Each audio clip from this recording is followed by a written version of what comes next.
Hallo, guten Tag Deutsch 4. Heute beginne ich das Video mit einer Prüfung-Ansage. Also, die Prüfung über Ferien und Urlaub ist nächsten Freitag, den 25. September. Das geht um den Wortschatz, also Ferien und Urlaub natürlich. Auch perfect, that includes the new and irregular past tense forms. Time expressions, also Zeitausdrücke, and werden. Most of this unit has been review. I know I've introduced a few new types of verbs, and we've worked especially with the past tense and some new verb forms. Just so you know, I will expect you to know those verb forms for the test. In the next couple days, I'll share a Quizlet just with the past tense forms of those verbs. So that'll be something, I just want you to know that that'll be on there. Time expressions are in the vocab anyway, so that's not like too much beyond the vocab, but you should be able to use them appropriately in context. And then werden is not new. That's formulating the future tense. I'm going to review it today with you and in the next couple days, and that should feel very familiar. So yes, the test is coming up Friday the 25th. Okay, now getting into the actual assignment. As I said, this is with werden, which is formulating the future tense. It would be best if you tried to conjugate this on your own, so I would recommend pausing my video, conjugating it, and then restarting. So I hope you're pausing right now.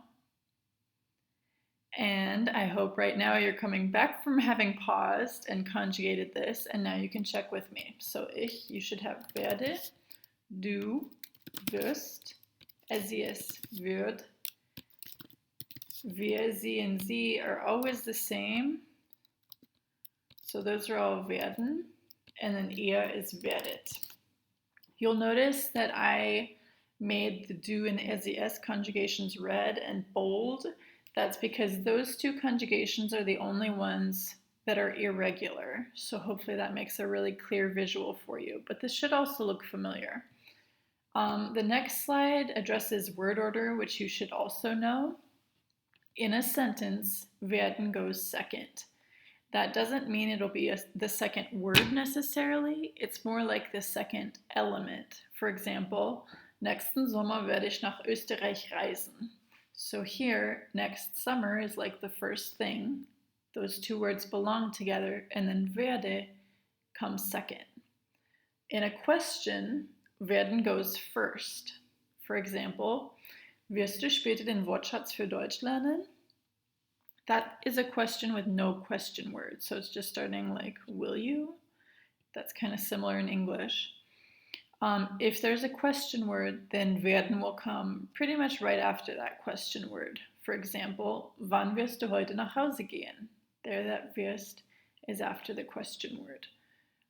Remember, werden goes basically in where the verb typically would go and gets conjugated. The other verb always goes to the end, and I should add, I wish I would have already said this, it goes to the end in its original form. So I'll keep that in your assignment for you, and then you can look back to this. But really, you should know this as well. All right, so just to give you, I probably won't do more than one example because I think this is pretty simple. So if it doesn't specify, then you should assume it's just a sentence. And then you'll have werdens second. On some of them it says Frage, here Frage mit Fragewort. That's a question with a question word. So you should start that out with the question word, and then werden will come after.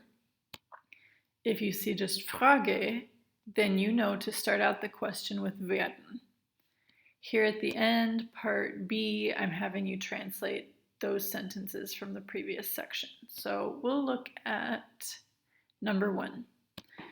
So in German, they really like it for the time element to be earlier in the sentence, so it's very natural to start with that time element, and that's how I would recommend starting this sentence. So I would start with diesen Winter.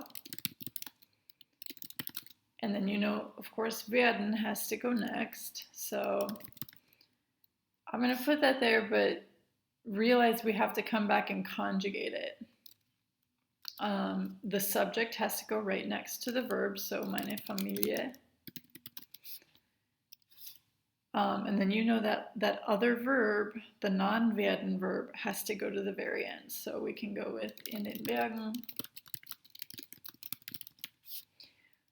Now coming back to this conjugation, when you're conjugating it for Familie, the family is kind of like a unit. So it actually gets the he, she, it conjugation, and that's true for English as well. So here you would say wird. Diesen Winter wird meine Familie in den Bergen Skifahren. Perfect future tense sentence. Like I said, this should feel pretty simple because you've done it before, so I'm not giving many examples. When you translate down in this part B, you're translating Satz 3, that's sentence 3 from up above here. If, as you're translating, definitely use the vocab because these terms are coming straight from the vocabulary. All right, I think that should do it for today. If you have questions about the assignment or need further help or clarification, please don't hesitate to contact me. Tschüss, ciao, auf Wiedersehen.